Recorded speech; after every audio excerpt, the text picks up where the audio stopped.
बिस्मिल्लाहिर्रहमानिर्रहीम। अस्सलाम वालेकुम। आज हम एक नया टॉपिक डिस्कस करने जा रहे हैं। This is virtualization. अच्छा, ये जो टॉपिक है वर्चुअलाइजेशन का, दिस इज वेरी इंपॉर्टेंट। और आप अगर डेवऑप्स की दुनिया में जा रहे हैं तो फिर तो आपके लिए ये बहुत ज़्यादा ही इंपॉर्टेंट है। यूँ कह लें कि वेरी वेरी इंपॉर्टेंट। इसको अंडरस्टैंड करना और इसको समझना बड़ा ज़रूरी है, क्योंकि ये बहुत ज़्यादा यूज़ हो रहा होता है आजकल की दुनिया में। जितने भी डेवऑप्स के लोग हैं जो क्लाउड पे काम कर रहे हैं, चाहे वो पब्लिक क्लाउड्स पे काम करते हैं, या अगर कोई किसी ने अपना प्राइवेट क्लाउड बनाया हुआ है, तो वो लोग भी इस वर्चुअलाइजेशन पे बहुत ज़्यादा वर्कआउट कर रहे होते हैं। तो इसलिए इस टॉपिक को समझना बड़ा ज़रूरी है। और अगर आप डेवलपर भी हैं तो लेट्स से जिस तरह आप में से बहुत सारे लोग डेवलपमेंट साइड पे काम कर रहे हैं, तो उनको भी समझना ये बड़ा ज़रूरी है उनके लिए भी। क्योंकि बहुत सारी ऐसी चीज़ें हैं जब आप कंपनीज में काम कर रहे होते हैं, तो जो आपकी एंड प्रोडक्ट्स हैं जब वो डिप्लॉय वगैरह की जाती हैं, तो उसमें जब हम सर्वर्स की सिलेक्शन करते हैं, तो उस टाइम भी ये जो वर्चुअलाइजेशन का कॉन्सेप्ट है ये बहुत ज़्यादा एप्लीकेबल होता है। तो अगर ये कॉन्सेप्ट आपको अच्छे से क्लियर होगा तो बहुत सारी आने वाली जो चीज़ें हैं उनमें आपको बिल्कुल भी कन्फ्यूजन नहीं होने वाली। तो आई होप कि आज के इस सेशन में हम इसको बड़े अच्छे से क्लियर कर सकें। और आने वाले जितने भी चीज़ें हैं आने वाले वक्त में, जब जहाँ जहाँ इस कॉन्सेप्ट की ज़रूरत पड़ेगी, तो हम बड़ी आसानी से इसको रेफर कर सकते हैं। तो दिस इज असफ हनीफ। तो आप ऑलरेडी जानते हैं, और हम पहले इस पे बात भी कर चुके हैं। अच्छा, तो इससे पहले कि हम वर्चुअलाइजेशन पे बात करें, तो हम थोड़ा डिस्कस कर लेते हैं कि जब वर्चुअलाइजेशन एग्जिस्ट नहीं करती थी, या ये भी मार्ज़ वजूद में नहीं आई थी, तो उस टाइम लोग एप्लीकेशंस जब डिप्लॉय किया करते थे, तो जो ट्रेडिशनल वे था वो कौन सा था, कि वो कौन सा ऐसा तरीका यूज किया करते थे जब वर्चुअलाइजेशन एग्जिस्ट नहीं करती थी फॉर एप्लीकेशन डिप्लॉयमेंट। ठीक है। तो तो हमारे पास जो ट्रेडिशनल डिप्लॉयमेंट एरा है वो कौन सा है, कि बिफोर दिस वर्चुअलाइजेशन जो हमारी कंपनीज थी वो एप्लीकेशंस को एग्जीक्यूट किया करती थी या रन किया करती थी हमारे जो फिजिकल सर्वर्स हैं उनके ऊपर। जिस तरह आपने अक्सर देखा होगा कि आप लेट से आपके पास अपनी ज़ाती जो मशीन होती है, उस मशीन पे आप अपनी एप्लीकेशंस को चलाते हैं, टेस्ट करते हैं, अगर आप डेवलपर हैं। तो इसी तरह जब कंपनीज चाहती थी कि वो आप अपनी एप्लीकेशन को एंड यूजर तक पहुंचा सकें, तो उसके लिए ज़ाहिर है सर्वर्स की जरूरत पड़ती थी, तो पब्लिक सर्वर्स की जरूरत पड़ती थी। तो वो पब्लिक सर्वर्स भी डेडिकेटेड सर्वर हुआ करते थे, जो फिजिकली सर्वर एग्जिस्ट किया करते थे, कंपनीज अपने सर्वर्स परचेज किया करती थी। तो वो जो सर्वर्स परचेज किया किए जाते थे, फिर उन पर अपनी एप्लीकेशन को डिप्लॉय किया जाता था। तो आप जो राइट साइड पे आपको नजर आ रही है, एक इमेज नजर आ रही होगी जिसमें एक फिजिकल मशीन है, या जिसको नॉर्मली हम सर्वर कहते हैं। तो इसका अपना हार्डवेयर इंफ्रास्ट्रक्चर होता है, और यानी कि जो भी हार्डवेयर की चीजें हैं एक मशीन के अंदर, वो आपका अपना पीसी भी हो सकता है और सर्वर भी हो सकता है। उसके ऊपर उसके टॉप पे आप एक ऑपरेटिंग सिस्टम इंस्टॉल करते हैं। जिस तरह कुछ लोग विंडोज इंस्टॉल करते हैं, कुछ लोग लिनक्स का इस्तेमाल करते हैं। तो आप इस पे अगर आपने एप्लीकेशंस डिप्लॉय करनी हो, तो लेट्स से अगर आपने 4 एप्लीकेशंस डिप्लॉय करनी है, तो हर एक एप्लीकेशन की अपनी अपनी कोई ना कोई डिपेंडेंसीज होंगी और उसकी अपनी कोई ना कोई लाइब्रेरीज होंगी। जिस तरह आप देखते हैं कि अगर आपने सी प्लस प्लस की एप्लीकेशन चलानी है, तो उसकी कुछ सेट ऑफ लाइब्रेरीज हैं। अगर आपने पाइथन की एप्लीकेशन चलानी है तो उसकी कुछ सेट ऑफ लाइब्रेरीज रिक्वायर्ड होती हैं। तो इस तरह अगर आपने मल्टीपल एप्लीकेशन चलानी है, तो उसकी अपनी कोई ना कोई डिपेंडेंसीज होती हैं, और उनकी कुछ बिल्ट इन लाइब्रेरीज जो होती हैं वो भी रिक्वायर्ड होती हैं उस एप्लीकेशन को एग्जीक्यूट करने में। तो इसका मतलब है कि आप अगर 4 एप्लीकेशन एक सर्वर पे चलाना चाहते हैं, तो उसके लिए आपको ये सारी चीजें एक फिजिकल सर्वर के ऊपर इंस्टॉल करनी होगी और फिर उसको पब्लिक करना होगा। तो तब आपकी जो एप्लीकेशन है वो नॉर्मल यूजर तक पहुंचेगी। अच्छा, अब इसमें चैलेंज क्या है कि ये तरीका यूज करते हुए आप अपनी एप्लीकेशन को एंड यूजर तक पहुंचा रहे थे, तो मसला क्या है। तो challenge is to define resource boundaries for application. तो सबसे बड़ा जो चैलेंज था वो ये था कि आपकी जो रिसोर्सेज बाउंड्रीज हैं वो अप्लाई नहीं होती थी। रिसोर्सेज बाउंड्री मींस, हमें पता है कि फिजिकल जो सर्वर होता है उसके ऊपर जो रिसोर्सेज हैं, जिस तरह रैम आपकी हो गई, आपके सीपीयूज हो गए, और आपकी स्टोरेज हो गई, तो these are set of resources जो कि किसी भी एप्लीकेशन के लिए इंपॉर्टेंट होते हैं, क्योंकि उसने डेटा को स्टोर करना है रैम के अंदर भी और फिजिकली किसी स्टोरेज के ऊपर भी उसने स्टोर करना है, और प्रोसेसिंग के लिए उसको सर्वर सीपीयू की जरूरत है। तो अब लेट से एक एप्लीकेशन जो है उस वो रिसोर्सेज थोड़े ज्यादा इस्तेमाल करने लग गए। तो इसका मतलब है कि आप पहले तो एक्सपेक्ट कर रहे थे कि ये इतने सेट ऑफ रिसोर्सेज इस्तेमाल करेगी, यानी कि एक एप्लीकेशन है वो 2 GB रैम इस्तेमाल करेगी और वो 2 CPU भी इस्तेमाल करेगी। तो अब अचानक ये हुआ कि उस एप्लीकेशन ने थोड़ा जो उसके रिसोर्सेज थे जो हमने एक्सपेक्ट किए थे कि वो इतने इस्तेमाल करेगी, उससे ज्यादा इस्तेमाल करने लग गई। तो अब प्रॉब्लम इससे क्या आएगी? तो सबसे बड़ा जो प्रॉब्लम इसमें फेस होगा वो ये कि अगर एक एप्लीकेशन अपने एक्सपेक्टेड जो बाउंड्रीज हैं या रिसोर्सेज की बाउंड्रीज हैं जो हमने एक्सपेक्ट किया था, क्योंकि हमने उससे रिस्ट्रिक्ट नहीं कर सके, ठीक है ना। तो इसमें जो सबसे बड़ा मसला ये वो ये है कि एप्लीकेशन को रिस्ट्रिक्ट नहीं कर सकते। तो उस केस में क्या होगा, वो एक एप्लीकेशन दूसरी एप्लीकेशन के रिसोर्सेज को कंज्यूम कर सकती है। तो आपने अक्सर ये चीज फेस की होगी अपनी लोकल मशीन के ऊपर, कभी लैपटॉप या पीसी के ऊपर, कि आपने अगर सेट ऑफ एप्लीकेशन ओपन की हैं और उनमें से एक कोई एप्लीकेशन अगर नॉट रिस्पॉन्डिंग पे चली जाए, तो आप अक्सर देखते हैं कि उससे ये होता है कि आपकी सीपीयू यूटिलाइजेशन भी बढ़ जाती है, रैम की यूजेज भी बढ़ जाती है, और उसके अलावा जो आपकी उसके साथ जितनी भी एप्लीकेशंस ओपन हुई होती हैं वो सारी स्लो डाउन हो जाती है। तो इसका मतलब है कि एक एप्लीकेशन जो कि रिसोर्सेज का बेदरेग इस्तेमाल कर रही है, उस बेदरेग इस्तेमाल की वजह से बाकी जो एप्लीकेशन उसके साथ चल रही हैं उनको प्रॉब्लम फेस करनी पड़ती है कि उनके लिए जो रिसोर्सेज हमने एलोकेट किए थे या हमने एक्सपेक्ट किए थे कि वो ये यूज करेंगी, तो एक एप्लीकेशन उनके हिस्से की भी रिसोर्सेज इस्तेमाल करने लग जाती है। तो जिस वजह से ये जो रिसोर्स एलोकेशन का इशू होता है, ये एक राइज हो जाता है, और फिर हम इसको नॉर्मली इस पे कंट्रोल नहीं कर सकते। तो ये एक बड़ा इशू है हमारे पास जो सबसे ज्यादा सर्वर्स पे फेस किया जाता था। अब फॉर एग्जांपल अगर एक आप सर्वर पे एक फिजिकल सर्वर के ऊपर आप मल्टीपल एप्लीकेशंस चला रहे हैं, तो there may be instances where one application would take up most of the resources. जैसे हमने पहले बात की कि एक एप्लीकेशन ऐसी हो सकती है जो आपके ज्यादा रिसोर्सेज का इस्तेमाल करने लग जाए, तो और उसका नुकसान क्या होगा? As a result the other application would underperform. तो उसका सबसे बड़ा नुकसान यही है कि जो दूसरी एप्लीकेशन है वो जिस तरह परफॉर्म करना उनको चाहिए था, वो उस तरह परफॉर्म नहीं कर पाएंगी, वो अंडर परफॉर्म करेंगे। तो ये सबसे बड़ा इशू है कि अगर आप फिजिकल सर्वर यूज कर रहे हैं फॉर एप्लीकेशन डिप्लॉयमेंट। अब इसका सोल्यूशन क्या है कि अच्छा, अब हम बाउंड्रीज भी इस पे डिफाइन नहीं कर सकते कि 4 एप्लीकेशन है तो हम ये कह दें कि अच्छा इतने इतने जीबी रैम और इतने number of CPUs her application use करे। तो ये तो अब लेट से हमारे कंट्रोल में नहीं है, तो फिर हम क्या करें? तो अब इसका एक सोल्यूशन ये निकल सकता है कि हम डिफरेंट फिजिकल सर्वर्स इस्तेमाल करें फॉर ईच एप्लीकेशन। मसलन जिस तरह आपको राइट साइड पे जो डायग्राम है, फिगर नजर आ रही है, इसके अंदर जो 4 एप्लीकेशन है जो ग्रीन कलर में नजर आ रही हैं, तो ये अगर 4 एप्लीकेशन चलानी है और अगर एक ही सर्वर पे चलाएंगे तो हमें इशू फेस करना पड़ा है। तो सोल्यूशन ये हो सकता है कि फिर आप 4 सर्वर ले लें, हर एक फिजिकल सर्वर के ऊपर एक एक एप्लीकेशन को आप चलाएं, और इसका मतलब है कि किसी किस्म के रिसोर्सेज का इशू नहीं आएगा। कोई एक एप्लीकेशन दूसरे एप्लीकेशन के रिसोर्सेज को इस्तेमाल नहीं करेगी, तो किसी किस्म की अंडर परफॉर्मेंस का मसला भी हमें फेस नहीं करना पड़ेगा। लेकिन ये एक सोल्यूशन तो है, लेकिन इस सोल्यूशन में भी प्रॉब्लम है। तो इसमें क्या प्रॉब्लम है कि इसके अंदर दो प्रॉब्लम हमें फेस करने पड़ेंगे। सबसे पहले कि इसमें स्केलेबिलिटी का इशू आएगा, और दूसरा ये एक्सपेंसिव होता है। तो सबसे पहले हम एक्सपेंसिव की बात करते हैं कि फॉर एग्जांपल आप जो सर्वर परचेज करते हैं, तो एक जो सर्वर्स होते हैं ये नॉर्मल पीसी से थोड़े कॉस्टली होते हैं, तो महंगे होते हैं, जिस वजह से नॉर्मली कंपनीज जो हैं वो रिलेक्टेंट होती हैं कि हम डेडिकेटेड या जो फिजिकल सर्वर्स हैं उनको परचेज करें। तो फर्ज किया अगर आपने 4 सर्वर परचेज कर रही, तो हर एक की कॉस्ट 1 लाख रुपया था, तो आपने इसका मतलब 4 लाख इन्वेस्ट किया सेपरेट सर्वर्स के ऊपर, और फिर उस एक एक एप्लीकेशन चलाई। तो सबसे पहले एक्सपेंसिव पड़ेगा कि आपको 4 सर्वर खरीदने पड़ेंगे, फिर उन 4 सर्वर्स के लिए आपको इंटरनेट की फैसिलिटी भी उसी हिसाब से देनी पड़ेगी, और फिर उनके साथ जो इलेक्ट्रिसिटी की फैसिलिटी है वो भी देनी पड़ेगी। तो इसका मतलब है एट अ टाइम अगर 4 सर्वर चल रहे हैं, तो आपके जो सर्वर्स हैं वो इलेक्ट्रिसिटी भी ज्यादा कंज्यूम करेंगे, इंटरनेट भी ज्यादा कंज्यूम करेंगे।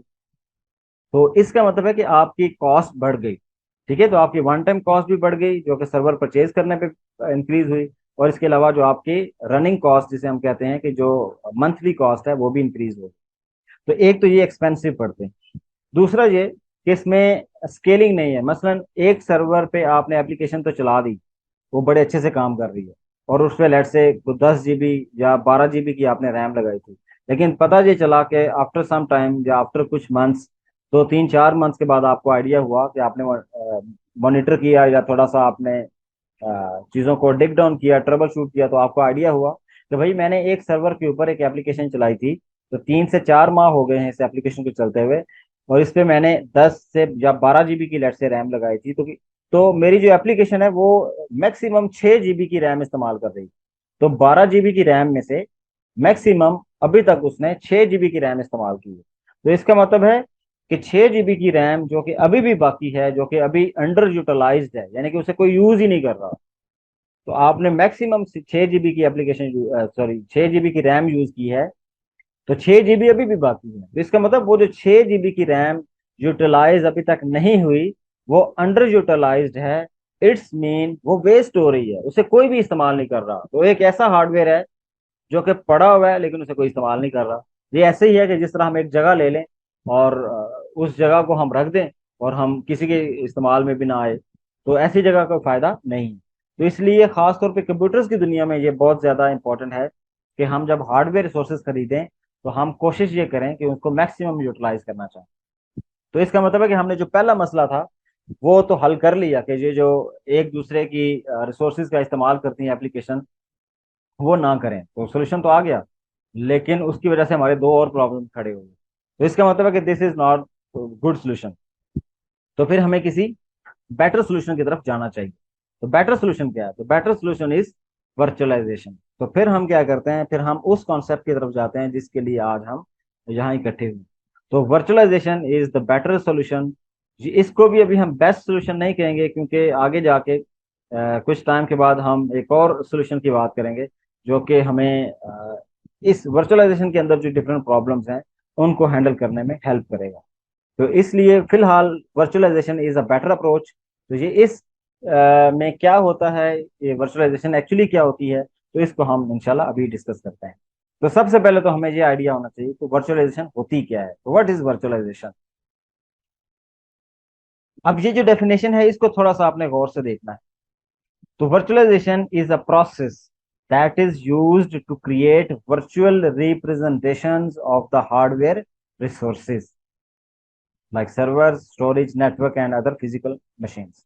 तो गौर से जरा देखना है। सबसे पहले ये याद रखिएगा कि वर्चुअलाइजेशन है ये एक प्रोसेस का नाम। ठीक है, आप एक खास तरह का काम करते हैं, उस काम करने के प्रोसेस को हम वर्चुअलाइजेशन कहते हैं। ठीक है, आगे जाके हम इसको मजीद डिटेल में भी देखेंगे कि ये हम करते क्यों हैं। और जाहिर है करने की एक रीजन हमने पहले भी देखी कि हम रिसोर्सेज का बेस्ट इस्तेमाल करना चाहते हैं, यानी कि हम अपने रिसोर्सेज को ऑन मैक्सिमम लेवल तक यूटिलाइज करना चाहते हैं, जिसके लिए हम वर्चुअलाइजेशन की तरफ आए हैं। तो virtualization is actually it is a process. इस प्रोसेस में हम करते क्या है, हम वर्चुअल रिप्रेजेंटेशन करते हैं। ठीक है, हम चीजों को रिप्रेजेंट करते हैं वर्चुअली। तो वर्चुअली की का आपको आइडिया है कि एक चीज जो फिजिकली एग्जिस्ट नहीं करती, लेकिन हम उसे वर्चुअली एग्जिस्ट करवाते हैं, यानी कि वर्चुअली हम कहते हैं कि दिस एग्जिस्ट, लेकिन एक्चुअली फिजिकली उसकी एग्जिस्टेंस नहीं होती। तो ये वर्चुअल का आपको आइडिया वैसे ही है जिस तरह आप लोग वर्चुअल रियलिटी की गेम्स वगैरह और इस तरह चीजें आपने देखी हैं। तो अब जिस तरह गेम्स होती हैं वो एक पूरा एनवायरनमेंट होता है, लेकिन वो वर्चुअल एनवायरनमेंट होता है, वो फिजिकली वो पूरा एनवायरनमेंट किसी दुनिया में भी एग्जिस्ट नहीं करता। तो अब ये जो फिजिकल रिप्रेजेंटेशन होती है, तो actually virtualization is a physical representation of something. और समथिंग क्या है? वो हार्डवेयर रिसोर्सेज है कि हमारे पास हार्डवेयर रिसोर्सेज होते हैं, उन हार्डवेयर रिसोर्सेज को हम वर्चुअली रिप्रेजेंट करते हैं। ठीक है, तो हमारे पास हार्डवेयर रिसोर्सेज हैं, और उन हार्डवेयर रिसोर्सेज में क्या क्या चीजें हो सकती हैं? हमारे सर्वर्स हो सकते हैं, हमारी स्टोरेज हो सकती है, हमारा नेटवर्क हो सकता है, और भी इसके अलावा बहुत सारी फिजिकल मशीन्स हो सकती हैं जिनको फिलहाल हम डिस्कस नहीं करेंगे, वो बहुत ज्यादा डेप्थ में चीजें हो जाएंगी, तो मैं बहुत ज्यादा डेप्थ में भी नहीं जाना चाह रहा। हम एक ओवरऑल एक टॉप लेवल का एक व्यू चाहते हैं कि हमें आइडिया हो जाए कि वर्चुअलाइजेशन क्या है। तो क्या है जी? इट इज हमारे पास हार्डवेयर रिसोर्सेज हैं, उन हार्डवेयर रिसोर्सेज को हम वर्चुअली रिप्रेजेंट करते हैं, और हम प्रिटेंड करते हैं कि अच्छा जी मेरे पास बहुत सारे सर्वर, लेकिन मे बी एक्चुअली मेरे पास बहुत सारे सर्वर्स नहीं हों। मेरे पास फिजिकली एक लिमिटेड सेट ऑफ सर्वर्स होंगे, लेट्स से 2 या 4 या 10। और लेकिन मैं पूरी दुनिया को प्रिटेंड करूंगा कि मेरे पास 100 सर्वर्स हैं या 200 सर्वर्स हैं। अगर किसी को चाहिए तो वो मुझसे ये मेरे सर्वर्स खरीद कर या मेरे से रेंट पर ले सकता है। जिस तरह हम बहुत सारे आउट जो पब्लिक क्लाउड्स होते हैं उनसे डिफरेंट सर्वर्स परचेज करते हैं। तो ये बिल्कुल वही क्राइटेरिया है कि हमारे पास हार्डवेयर रिसोर्सेज हैं, और उन हार्डवेयर रिसोर्सेज को हम फिजिकली जो फिजिकल रिसोर्सेज हैं उनको हम वर्चुअली रिप्रेजेंट करते हैं। और इस वर्चुअली रिप्रेजेंट करने के प्रोसेस को हम वर्चुअलाइजेशन कहते हैं। तो आई होप आपको ये पॉइंट क्लियर हो गया। अच्छा, ये जो वर्चुअलाइजेशन का प्रोसेस है, it allows the machines to share its hardware resources with multiple digitally separated environments. तो हम इसमें क्या करते हैं, हमने अगेन उसी बात की कि हमारे पास फिजिकल सर्वर होते हैं या हार्डवेयर होते हैं। उस हार्डवेयर रिसोर्सेज को हम वर्चुअली रिप्रेजेंट करते हैं और उनको हम शेयर कर सकते हैं। तो ये हमारे पास जो वर्चुअली रिप्रेजेंटेड रिसोर्सेज हैं इनको हम शेयर कर सकते हैं। और इंटरेस्टिंग बात क्या है कि ये जो multiple multiple digitally separated environments होते हैं उनकी फॉर्म में हम इनको रिप्रेजेंट करते हैं। तो ये हमने जिसको कहा ना कि वर्चुअल रिप्रेजेंटेशन है, दीज आर एक्चुअली एक इन्वायरमेंट्स, एक खास किस्म का इन्वायरमेंट बन जाता है। तो उस इन्वायरमेंट को फिर हम कहते हैं ये लेट्स से हमारा एक पूरा सर्वर है। जिस तरह आपने अक्सर देखा हुआ है कि आप गेम्स वगैरह भी खेलते हैं तो उसके ऊपर एक पूरा एनवायरनमेंट आपका बन जाता है। तो वो फिजिकली तो इस दुनिया में एग्जिस्ट नहीं करता, लेकिन वो वर्चुअली एग्जिस्ट करता है। लेकिन समटाइम ऐसा होता है आप एक ही टाइम पर एक ही मशीन के ऊपर मल्टीपल गेम्स जब चला देते हैं, तो इसका मतलब है कि एक ही मशीन के ऊपर जो हार्डवेयर रिसोर्सेज है उसके ऊपर मल्टीपल इन्वायरमेंट्स बन जाते हैं जो कि डिफरेंट गेम्स के इन्वायरमेंट होते हैं। तो इसी तरह हम इन्वायरमेंट बनाते हैं जो कि हमारे हार्डवेयर को रिप्रेजेंट करते हैं। मसलन मेरे पास एक पीसी है, लेकिन मैं एक ऐसा इन्वायरमेंट बनाता हूँ और मैं प्रिटेंड करता हूँ और मैं यार रिप्रेजेंट करता हूँ कि मेरे पास 2 पीसीज। तो इसका मतलब है कि हार्डवेयर मेरा एक ही है, लेकिन उस एक हार्डवेयर को मैंने ऐसे वर्चुअली रिप्रेजेंट किया कि मैं सबको ये प्रिटेंड कर रहा हूँ कि मेरे पास 2 मशीन, और वो दो दो सेपरेट मशीन्स हैं। इसका मतलब है कि उन पे सेपरेटली हार्डवेयर भी एग्जिस्ट कर रहा होगा। वो फीलिंग हमें ऐसी ही आती है कि दीज आर सेपरेट हार्डवेयर, लेकिन एक्चुअली वो जो हार्डवेयर है उसको हमने वर्चुअली रिप्रेजेंट किया। अच्छा, each virtualized environment runs within its allocated resources. तो जब जैसे हमने ये पिछली स्लाइड में बात की कि हम वर्चुअलाइजेशन की मदद से डिजिटली सेपरेटेड इन्वायरमेंट्स क्रिएट करते हैं और फिर उनको शेयर कर सकते हैं लोगों के साथ। ये जो सेपरेटेड इन्वायरमेंट्स होते हैं, दीज इन इन्वायरमेंट्स को हम रिसोर्सेज एलोकेट करते हैं। मसलन हम इनको मेमोरी असाइन करते हैं, मसलन रैम की इनको कैपेसिटी असाइन करते हैं कि भाई एक जो इन्वायरमेंट है, जो वर्चुअल इन्वायरमेंट है, वो 2 GB रैम उसको एलोकेट की गई है। इसी तरह हम उसको प्रोसेसिंग पावर असाइन करते हैं, means CPUs, number of CPUs वो कितने यूज कर सकता है। और उसको स्टोरेज भी हम असाइन करते हैं, लेट से वो कितनी स्टोरेज इस्तेमाल कर सकता है। तो फॉर एग्जांपल मैंने एक वर्चुअल इन्वायरमेंट बनाया और उसको मैंने कहा कि इसके पास 2 GB की रैम है, ये 2 प्रोसेस सीपीयूज यूज कर सकता है, और ये लेट से 20 GB स्टोरेज या हार्ड डिस्क पे जो स्टोरेज है वो इस्तेमाल कर सकता है। तो अब ये 3 रिसोर्सेज हमने एक इन्वायरमेंट को दे दिए। तो इसका मतलब है कि वो ऐसे फीलिंग आएगी कि मेरे पास एक ऐसी मशीन है जिसमें 2 GB की रैम लगी हुई है, तो सीपीयू इसमें लगे हुए हैं, और उसमें 20 GB की हार्ड डिस्क लगी हुई है।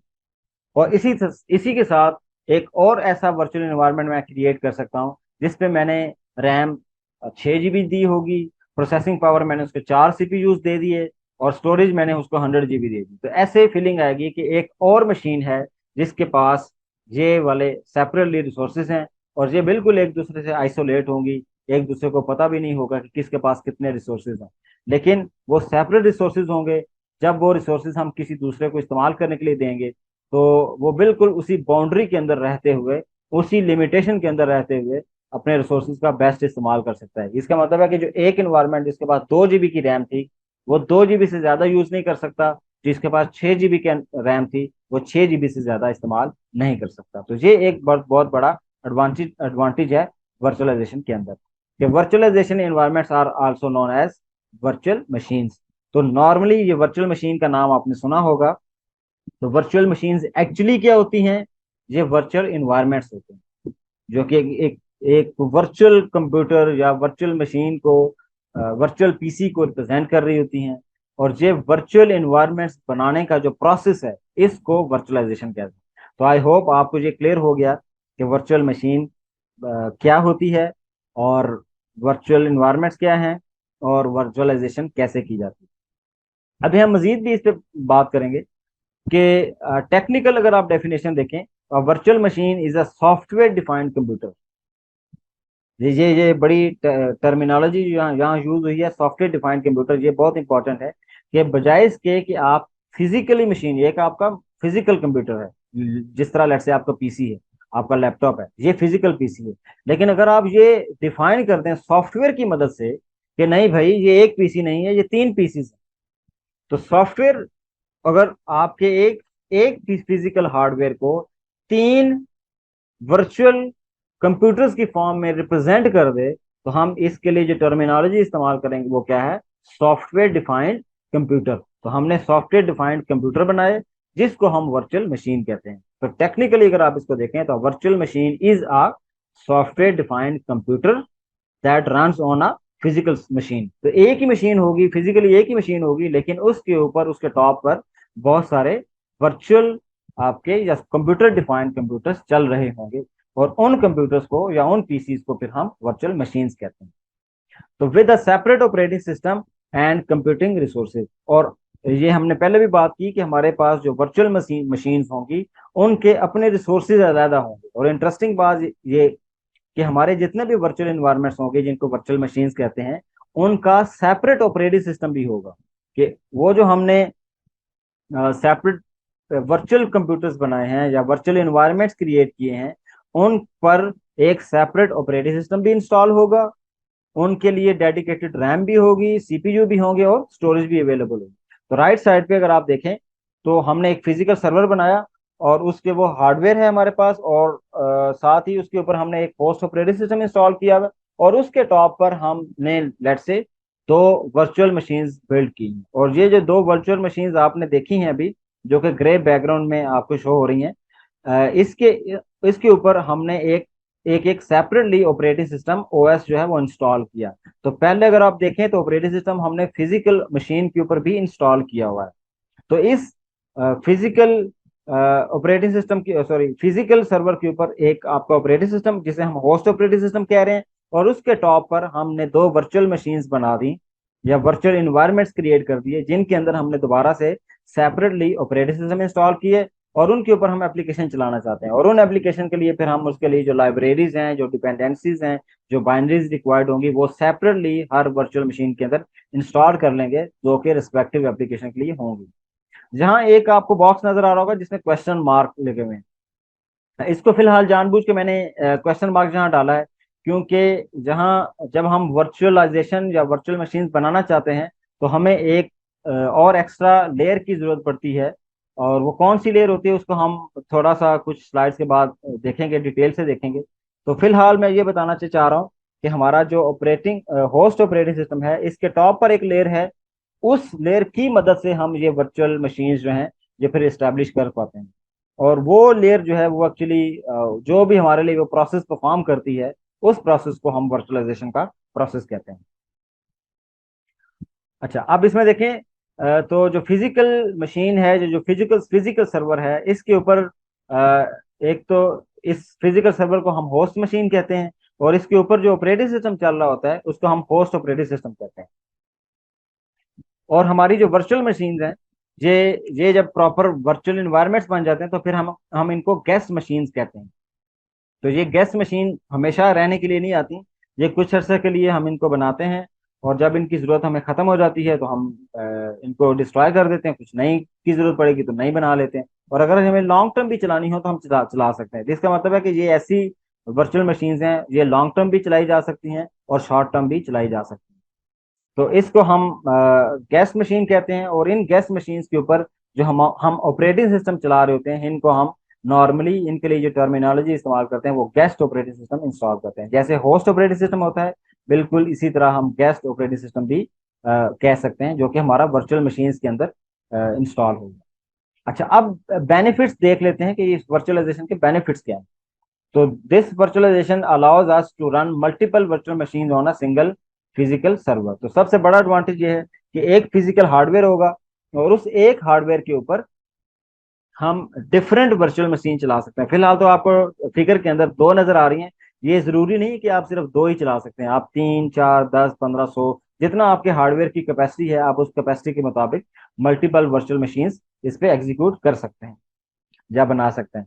तो this virtualization allows applications to be isolated between virtual machines. तो अब इंपॉर्टेंट चीज ये आ गई कि जैसे हमने शुरू में जो ट्रेडिशनल वे था उसमें डिस्कस किया था कि हमारी जो एप्लीकेशंस हैं उनमें आइसोलेशन नहीं थी, वो सारी एक ही मशीन के ऊपर इंस्टॉल थी, जिस वजह से वो एक दूसरे के रिसोर्सेज का इस्तेमाल कर रही थी और एक दूसरे के रिसोर्सेज को कंज्यूम कर रही थी, जो कि एक प्रॉब्लम था।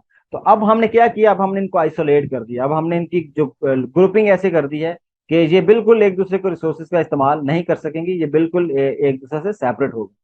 तो इस ये तो हमें वर्चुअल मशीन्स ये हेल्प करती हैं या हमें सपोर्ट करती हैं कि हम एप्लीकेशंस जो कि ये रिसोर्सेज शेयर नहीं करना चाहते हैं दूसरी एप्लीकेशन के साथ, हम उनको डिफरेंट वर्चुअल मशीन्स के ऊपर एग्जीक्यूट करके और बड़े इंटरेस्टिंगली उनको चलाकर यूजर तक एक्सेस दे सकते हैं। तो ये सबसे बड़ा एडवांटेज है। This virtualization allows better utilization of resources in a physical server. जैसे हमने इससे पहले जो एक सोल्यूशन था ट्रेडिशनल में देखा था कि एक जो सोल्यूशन है वो ये है कि हम मल्टीपल सर्वर्स बना लें। तो उन मल्टीपल सर्वर में हमने मसला क्या डिस्कस किया कि हमारे जो रिसोर्सेज हैं वो अंडर यूटिलाइज रहते हैं। अंडर यूटिलाइज मीन्स वो मैक्सिमम जितनी उनकी कैपेसिटी है वो उतनी कैपेसिटी तक इस्तेमाल ही नहीं हो पाते। तो ये एक बड़ा मसला था। तो इस मसले का सोल्यूशन वर्चुअलाइजेशन ने हमें दिया कि भाई आपके पास जब बहुत ज्यादा रैम, बहुत ज्यादा सीपीयूज और बहुत ज्यादा स्टोरेज अवेलेबल है, तो हम ऐसा करते हैं, हम वर्चुअल मशीन्स बना लेते हैं, उनको रिसोर्सेज एलोकेट कर देते हैं, ताकि ऑन मैक्सिमम आप ज्यादा से ज्यादा वर्चुअल मशीन्स को वो रिसोर्सेज एलोकेट कर सकें और वो मैक्सिमम लेवल तक इस्तेमाल हो सके। तो ये एक हमें फीलिंग आती है कि ये एक बेटर अप्रोच है। अगेन आप ये सोच सकते हैं कि अच्छा इसमें भी तो इशू आ सकते हैं, एक वर्चुअल मशीन को आपने 5 GB या 6 GB की रैम डेडिकेट की है, तो क्या ये जरूरी है कि वो एप्लीकेशन वो 5 या 6 GB जितनी भी आपने उसको डेडिकेट की है वो सारी की सारी इस्तेमाल करेगा? तो that's there is a doubt. हो सकता है वो यूज करे, हो सकता है वो ना करे। तो उस केस में फिर कुछ प्रॉब्लम्स आ सकती हैं, और लेकिन कुछ प्रॉब्लम और भी आ सकती हैं कि मसलन अगर आपने 6 GB रैम एलोकेट की थी लेकिन उस एप्लीकेशन को थोड़ी ज्यादा जरूरत पड़ गई, कि उसको 7 GB की जरूरत पड़ गई, तो अब आप 7 GB नहीं दे सकते। तो ये एक तरह का एक और इशू भी हमें फेस करना पड़ जाता है, जिसका सोल्यूशन वर्चुअलाइजेशन के पास नहीं है। तो इसलिए फिलहाल हम इस प्रॉब्लम को अभी इधर ही छोड़ेंगे, क्योंकि इसका सोल्यूशन फिर हम किसी और चीज से लेना चाहेंगे, वो इंशाल्लाह हम कुछ अर्से के बाद उसको डिस्कस करेंगे। तो एक तो ये हो गया कि हमारा जो फिजिकल सर्वर है इसके ऊपर वर्चुअलाइजेशन की मदद से better utilization of hardware resources हो सकती है। तो दिस अलाउज बेटर स्केलेबिलिटी। अच्छा, application can be added and updated easily, reduced hardware cost. अच्छा, यहाँ स्केल बेटर एक स्केलेबिलिटी पॉसिबल है, लेकिन बेस्ट स्केलेबिलिटी पॉसिबल नहीं है। ये एक बेटर अप्रोच है कि अगर आपको किसी वर्चुअल मशीन की लेट से जरूरत नहीं है, आपको पता चला कि एक एप्लीकेशन हमने बंद कर दी, इसकी जरूरत नहीं है, तो आपने उस वर्चुअल मशीन को डाउन किया और उसकी जगह एक और वर्चुअल मशीन आपकी जो कि आपने किसी और एप्लीकेशन के लिए डेडिकेट कर दी, तो अब आपके पुराने जो रिसोर्सेज हैं जो कि किसी और वर्चुअल मशीन के पास थे, आप एक और न्यू जो एप्लीकेशन है वो यूज कर सकती है। तो इस तरह आपकी स्केलेबिलिटी बढ़ सकती है। और अगर लेट से अगर आपको जरूरत पड़े कि नहीं, जिस तरह मैंने पहले एग्जांपल दी थी कि अगर आपकी एप्लीकेशन सॉरी आपकी वर्चुअल मशीन को हमने 6 GB की रैम डेडिकेट की है लेकिन 7 GB की जरूरत पड़ गई, तो फिर हम क्या करें?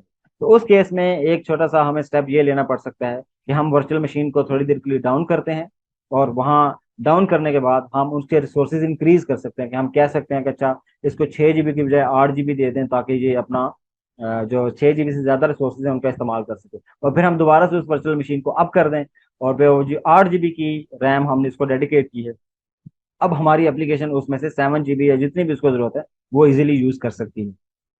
लेकिन ऑफ कोर्स इसमें डाउन एप्लीकेशन, आप अपनी वर्चुअल मशीन को डाउन करना, फिर उस पर रिसोर्सेज इंक्रीज करना, ये हमें मैनुअली करना पड़ रहा है, और फिर दोबारा से उसको अप करना, ये भी एक प्रॉब्लम है, जो कि एक बहुत अच्छा सोल्यूशन नहीं है, लेकिन मच बेटर सोल्यूशन कि एक बेटर सोल्यूशन है लेकिन बहुत अच्छा नहीं है। इसको जाकर फिर हम किसी और जो हमारा एक सेशन है जो कि कंटेनराइजेशन पे है, वो हमारा आगे जाके मॉड्यूल आएगा, तो उसमें फिर हम इसके जो प्रॉब्लम है इसको सॉल्व करेंगे कि ये कैसे सॉल्व किया जाए। अच्छा, each virtual machine is a full machine running all the components. तो ये तो हमें पता है कि जो हम वर्चुअल मशीन एक एग्जीक्यूट करते हैं, जिसे हम वर्चुअल इन्वायरमेंट भी कहते हैं, ये एक फुल फ्लैज मशीन होती है, यानी कि फुल फ्लैज कंप्यूटर कह लें। ये एक आपका लैपटॉप है, उसके ऊपर आपने दो वर्चुअल मशीन चलाई है, तो इसका मतलब है एक फिजिकल लैपटॉप के ऊपर दो वर्चुअल लैपटॉप्स चल रहे हैं। तो ये आप ऐसे कह सकते हैं। तो जो फुली रनिंग आपकी मशीन्स हैं, जिनके ऊपर अपना अपना उनका ऑपरेटिंग सिस्टम है, जो कि नीचे वाले हार्डवेयर को बड़े अच्छे तरीके से यूटिलाइज कर रहा है। लेकिन अगेन इसमें अगर आप गौर करें तो अगेन अभी भी जो होस्ट ऑपरेटिंग सिस्टम है, उससे टॉप लेयर पर उसके ऊपर जो एक लेयर है जिसमें क्वेश्चन मार्क्स हैं, ये क्वेश्चन मार्क्स अपनी जगह मौजूद हैं। कि इसका मतलब है जो हमें इस बात को बार बार याद दहानी करवा रही है कि भाई आप वर्चुअलाइजेशन जो करना चाह रहे हैं, ये वर्चुअलाइजेशन ऐसे ही नहीं होगी, इसके लिए किसी न किसी सॉफ्टवेयर की, किसी न किसी रिसोर्स की जरूरत पड़ेगी। वो हम इंशाल्लाह आगे देखते हैं कि वो कौन सा ऐसा रिसोर्स है जो हमें हेल्प करता है। अच्छा, तो virtualization provides level of security. अच्छा, इसमें सिक्योरिटी का एक एलिमेंट भी आ जाता है कि information of one application cannot be freely access by another application. कि जो एप्लीकेशंस हैं वो एक दूसरे की डाटा को बड़े फ्रीली इस्तेमाल नहीं कर सकती। तो जाहिर है हम इसी तरह की आइसोलेशन चाहते हैं कि एक एप्लीकेशन दूसरे एप्लीकेशन का डाटा को ना एक्सेस कर सके, ना अपडेट कर सके, ना वो व्यू कर सके, और ना ही किसी किस्म की अपडेशन कर सके। ये ना हो कि एक एप्लीकेशन में हम डेटा इंसर्ट करें, एक एप्लीकेशन की मदद से हम डेटा की इंसर्शन कर रहे हैं, और वो हमारे किसी और एप्लीकेशन के डेटा में इंसर्शन कर दें। तो एक दूसरे के डाटा में किसी किस्म की हम इंटरफेरेंस नहीं चाहते। तो इसका मतलब है जब आप ये इंटरफेरेंस नहीं चाहते, आप आइसोलेशन चाहते हैं। आइसोलेशन मींस लॉजिकली ग्रुपिंग चाहते हैं आप, कि चीजें सेपरेट रहें। तो सेपरेट करने के लिए हम वर्चुअलाइजेशन का इस्तेमाल करेंगे, या हम वर्चुअल मशीन्स का इस्तेमाल करेंगे। तो अब हम ये डिस्कस करते हैं कि ये जो वर्चुअलाइजेशन का प्रोसेस आ गया है, या जो वर्चुअलाइजेशन जिसकी हम इतनी ज्यादा बात कर रहे हैं, ये वर्चुअलाइजेशन अचीव कैसे करनी है। तो virtual machines are abstracted from computer hardware. कि ये जो एब्स्ट्रैक्ट लेवल पर इनको डिफाइन किया जाता है हार्डवेयर के टॉप पर, ये किया कैसे जाता है। तो इसके लिए we need a special kind of software which is known as hypervisor. ठीक है, तो ये एक टर्मिनोलॉजी है, ये हाइपरवाइजर। तो ये आपको आइडिया होना चाहिए कि जब हम वर्चुअलाइजेशन की तरफ जाएंगे तो हमें हाइपरवाइजर्स की जरूरत पड़ेगी। ठीक है, तो हाइपरवाइजर्स के बगैर ये वर्चुअलाइजेशन पॉसिबल नहीं है। तो ये हाइपरवाइजर्स क्या है। तो एक्चुअली वो जो लेयर थी जिसपे क्वेश्चन मार्क थे, वो लेयर हाइपरवाइजर की लेयर है। ठीक है, तो इसका मतलब है कि हमारा फिजिकल इंफ्रास्ट्रक्चर है या हार्डवेयर इंफ्रास्ट्रक्चर है, उसके ऊपर हमने होस्ट ऑपरेटिंग सिस्टम इंस्टॉल किया हुआ है। जिस तरह आप अपनी मशीन के ऊपर let's say Windows operating system install करते हैं, और on that of operating system आपको एक हाइपरवाइजर इंस्टॉल करना पड़ेगा, जो हमें वर्चुअलाइजेशन करने में हेल्प करेगा। और उस हाइपरवाइजर के टॉप पर फिर हमारी वर्चुअल मशीन्स होंगी, जिनके ऊपर फिर हम गेस्ट ऑपरेटिंग सिस्टम और जो हमारी डिफरेंट और एप्लीकेशंस हैं, हम उनको इंस्टॉल कर रहे होंगे।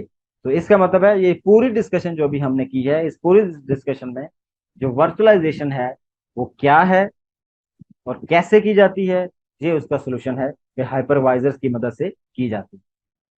तो अब हम ये देखेंगे कि ये हाइपरवाइजर्स क्या होते हैं।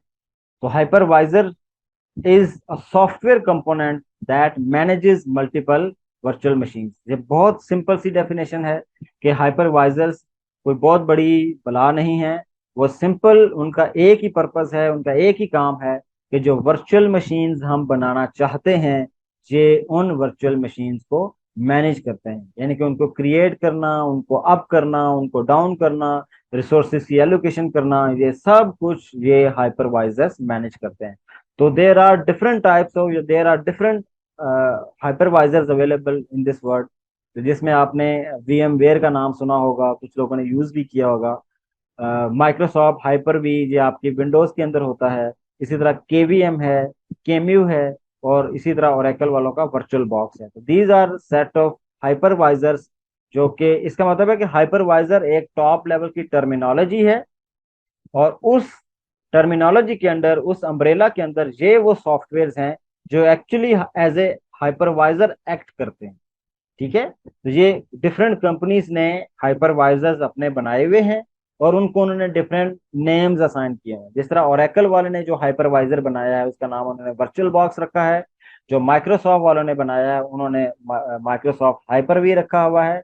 इसी तरह ओरेकल का एक वीएम वेयर भी एग्जिस्ट करता है, वो भी इन्होंने बनाया हुआ है, उसका नाम वीएम वेयर रखा हुआ है। इसी तरह कोई और कंपनी है जो लिनक्स बेस्ड की कंपनी है, उन्होंने केवीएम रखा हुआ है। तो ये these are different examples of hypervisors.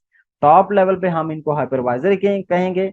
और ये जितने भी ये पांच जो आपके सामने नाम आए हैं, ये हाइपरवाइजर्स के वो टूल्स हैं जो कि इनके डेडिकेटेडली डिफरेंट पर्पसेस के लिए इस्तेमाल किए जाते हैं। तो इसका मतलब है कि हाइपरवाइजर एक्चुअली क्या है? ये सिंपल एक ऐसा सॉफ्टवेयर है जो वर्चुअल मशीन्स को मैनेज करने के लिए इस्तेमाल किया जाता है।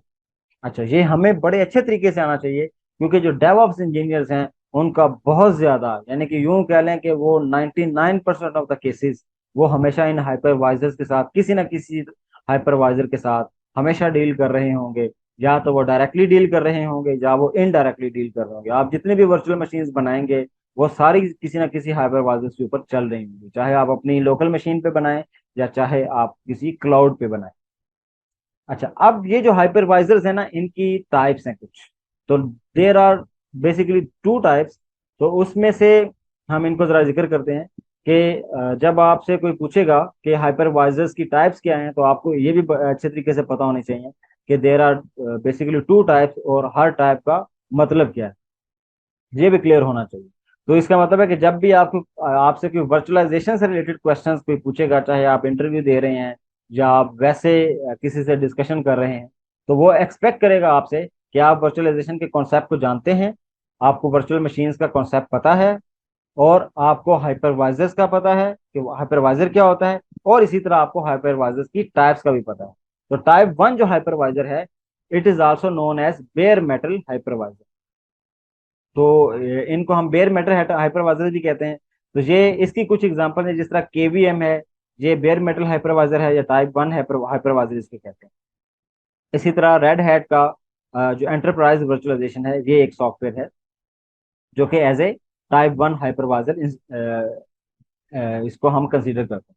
तो टाइप वन हाइपरवाइजर एक्चुअली क्या होते हैं? तो actually type one hypervisor runs directly on the underlying computer's physical hardware। Interesting बात क्या है कि टाइप वन के जो हाइपरवाइजर ये हार्डवेयर के ऊपर डायरेक्टली इंस्टॉल होते हैं।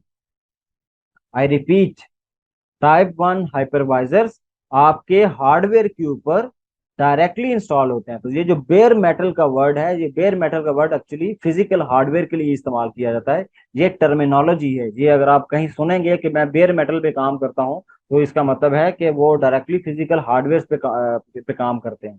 तो ये टर्मिनोलॉजी बड़ी इंपॉर्टेंट है, जिसका आपको पता होना चाहिए। और इन बेयर मेटल जो आपके सर्वर्स हैं, इनके ऊपर डायरेक्टली अगर आप हाइपरवाइजर इंस्टॉल कर रहे हैं, तो एक्चुअली वो टाइप वन का हाइपरवाइजर है। मैं जस्ट एग्जांपल देता हूँ एक। वो एग्जांपल बहुत अच्छी तो नहीं है। जिस तरह आप हार्डवेयर के ऊपर डायरेक्ट ऑपरेटिंग सिस्टम इंस्टॉल करते हैं ना, जो कि डायरेक्टली इंस्टॉल होता है, बिल्कुल इसी पैटर्न में आप हाइपरवाइजर इंस्टॉल करते हैं। इसका मतलब है दरमियान में कहीं ऑपरेटिंग सिस्टम नहीं होता, डायरेक्टली आपका हार्डवेयर के ऊपर हाइपरवाइजर जो टाइप वन है वो इस्तेमाल इंस्टॉल किया जाता है। Commonly these type of hypervisors are use for enterprise application. ये हम जो आम जो क्लाइंट्स हैं, जो आम यूजर्स हैं, वो इन्हें यूज नहीं करते, क्योंकि इनमें से कुछ ऐसे हैं जिनके लाइसेंसिंग लेनी पड़ती है, और इनके लिए फिर बहुत हैवी सर्वर्स भी चाहिए होते हैं, और क्योंकि ये बहुत बड़ी बड़ी लेवल की, ये बहुत ज्यादा वर्चुअल मशीन्स बना सकते हैं, तो इसलिए ये एक जरा हैवी हाइपरवाइजर्स होते हैं। तो इनको यूज करना भी एक पूरी ट्रिक होती है। इसके लिए बाकायदा डेडिकेटेड सर्टिफिकेशन भी होती हैं। लोग इनको सीखने के लिए बाकायदा सर्टिफिकेशन भी करते हैं। तो इसलिए ये ख्याल रहे कि ये these are commonly use by enterprise applications. तो अगर ये डायग्राम आप देखें तो आपको ज्यादा अच्छे से क्लियर होगा कि बिल्कुल जो सबसे बॉटम लेयर है वो इंफ्रास्ट्रक्चर की मींस फिजिकल या आपका हार्डवेयर है, और उसके टॉप पर हाइपरवाइजर। तो इससे पहले हमने देखा था कि टॉप पे तो ऑपरेटिंग सिस्टम आता था, लेकिन नहीं, टाइप 1 हाइपरवाइजर के अंदर ऑपरेटिंग सिस्टम नहीं आएगा, जो होस्ट ऑपरेटिंग सिस्टम है वो नहीं आएगा। इंफ्रास्ट्रक्चर के ऊपर डायरेक्ट हाइपरवाइजर इंस्टॉल होगा और उसके ऊपर आपकी वर्चुअल मशीन्स बन रही होगी, जिनके अंदर फिर आप अपना dedicated guest operating system install करते रहेंगे। ठीक है। अब हम बात करते हैं जो टाइप 2 के हाइपरवाइजर। तो टाइप 2 का जो हाइपरवाइजर है, this is also known as hosted hypervisor. ठीक है। तो टाइप 1 वाला बेयर मेटल हाइपरवाइजर थे और ये टाइप 2 वाले होस्टेड हाइपरवाइजर। इनकी जो एग्जांपल है वो वीएम वेयर है और वर्चुअल बॉक्स। तो ये बहुत ज्यादा फेमस हैं। ज्यादातर आपने देखा होगा कि जो लोग अपनी मशीन्स के ऊपर जो अपने विंडोज के ऊपर लिनक्स या कोई और ऑपरेटिंग सिस्टम एग्जीक्यूट करना चाहते हैं, तो उनमें से कुछ लोग VMware का इस्तेमाल करते हैं और कुछ लोग वर्चुअल बॉक्स का इस्तेमाल करते हैं। आप दोनों में से कोई भी यूज कर सकते हैं, नो प्रॉब्लम। लेकिन इट इज योर चॉइस, या जो भी यूज बंदा कर रहा है उसकी अपनी चॉइस है। तो दीज टाइप ऑफ हाइपरवाइजर्स या type 2 hypervisor installed on top of an operating system. तो इसका मतलब है कि ये वाले सॉफ्टवेयर या ये वाले जो हाइपरवाइजर्स हैं, इनको इंस्टॉल करने के लिए आपको पहले हार्डवेयर के ऊपर एक गेस्ट ऑपरेटिंग सिस्टम इंस्टॉल करना होगा, और on top of that operating system आप फिर अपने इस हाइपरवाइजर को इंस्टॉल करेंगे। तो फिर आप उसके ऊपर अपनी जो वर्चुअल मशीन्स हैं उनको क्रिएट कर सकते हैं। These are best suitable for end user computing. तो जिस तरह एंड यूजर हम जैसे यूजर्स हैं, वो जब इसे यूज करना चाहते हैं, वो है ये वर्चुअल मशीन्स बनाना चाहते हैं या वर्चुअलाइजेशन का कॉन्सेप्ट इस्तेमाल करना चाहते हैं या इस टेक्नोलॉजी का इस्तेमाल करना चाहते हैं, तो वो टाइप 2 हाइपरवाइजर्स का इस्तेमाल करते हैं।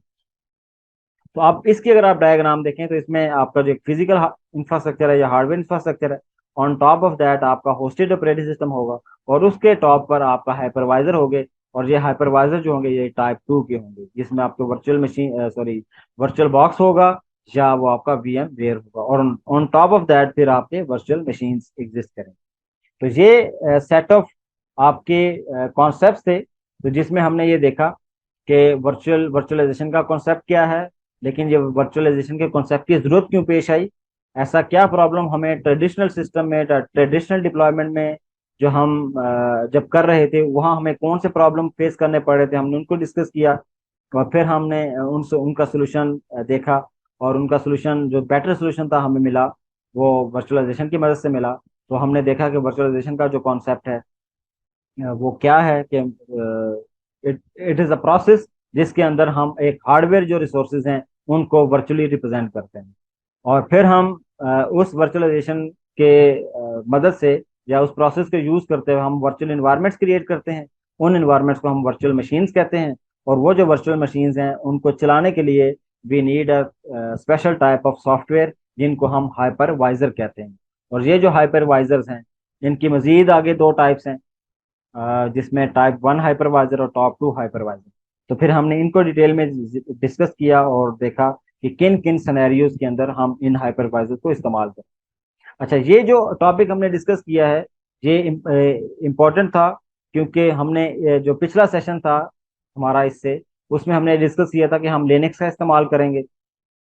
तो लिनक्स का इस्तेमाल करने के लिए अब जाहिर है हमारी मशीन के ऊपर लिनक्स इंस्टॉल होनी चाहिए। तो आप वो इंस्टॉल कैसे करेंगे, या तो आप डायरेक्टली अपनी मशीन के ऊपर जो अगर आप विंडोज यूज़ कर रहे हैं तो उसको हटाकर आप उस पर फिजिकली जो अपना लिनक्स ऑपरेटिंग सिस्टम इंस्टॉल करेंगे, या कुछ लोग डुअल बूट के तौर पे भी इंस्टॉल कर सकते हैं, वो भी कर रहे होते हैं। लेकिन हम उसको प्रेफर नहीं करेंगे, ना डुअल बूट को और ना ही दूसरे को। अगर आप विंडोज को छोड़ के बिल्कुल लिनक्स पे आ जाए, हाँ अगर आपकी अपनी चॉइस है तो यू कैन डू इट, लेकिन कोई मस्ट नहीं है।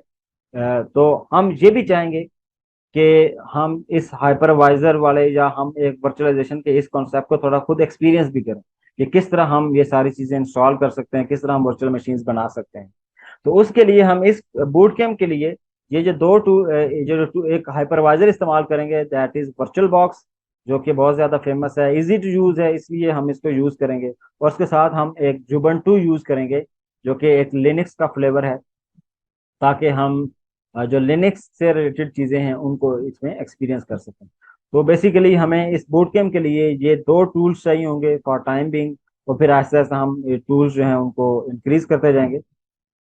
तो इसका मतलब है कि ये दो टूल्स ऐसे हैं जो कि हमारे पास अवेलेबल होने चाहिए। तो हमारा जो अगला सेशन है, जो नेक्स्ट सेशन होगा, उसमें हम ये देखेंगे कि हम अगर एक वर्चुअल मशीन बनाना चाहते हैं, यानी कि अगर हम एक लिनक्स का एनवायरनमेंट चाहते हैं या लिनक्स की मशीन चाहते हैं जिसमें हम अपना अगला डेवऑप्स का बाकी काम करेंगे, तो वो वर्चुअल मशीन बनाने के लिए हमारे पास ऑप्शन कौन कौन सी। एक ऑप्शन तो यही है जिसमें हम वर्चुअल बॉक्स अपने लोकली मशीन पे यूज कर सकते हैं। इसके अलावा और भी कोई ऑप्शन है, तो उसको इंशाल्लाह हम कल के या जो नेक्स्ट सेशन हमारा होगा उसके अंदर हम डिटेल में डिस्कस करेंगे और पूरा एनवायरनमेंट हम तैयार भी करेंगे। और मैं आपको कुछ चीज़ें उसमें बता दूंगा। कुछ चीज़ें मैं चाहूँगा कि वो आप अपने भी हाथ पे करेंगे ताकि आपकी प्रैक्टिस हो जाए। तो अभी फिलहाल फिलहाल हम आज के सेशन में हम यही चाहेंगे कि आपको आइडिया हो जाए कि वर्चुअलाइजेशन का कॉन्सेप्ट क्या है। तो सबसे पहले तो आपने ये कोशिश करनी है कि चैनल को सब्सक्राइब कर लें और ताकि आप तक वीडियोस पहुंचती रहें। प्लस दूसरा ये कि सब्सक्राइब करने से और वीडियोस को लाइक करने से हमें भी मोटिवेशन मिलेगी और हमें भी आइडिया होगा कि कितने लोग इससे बेनिफिट ले रहे हैं, क्योंकि जितने ज़्यादा से ज़्यादा लोग इन वीडियोस से जो है इस बूट कैंप से फ़ायदा उठाएंगे, तो हमारे लिए उतनी ही ज़्यादा मोटिवेशन होगी और हम उतने ही अच्छे तरीके से, ज़्यादा बेहतर तरीके से इसमें अपना टाइम भी इन्वेस्ट कर सकेंगे और अपनी एनर्जीज भी इन्वेस्ट कर सकेंगे। और आई होप कि आप भी अपनी एनर्जीज जो हैं वो इसमें इन्वेस्ट कर रहे होंगे, क्योंकि आप भी ये चाहते हैं कि हम अपने करियर को बेहतर कर सकें।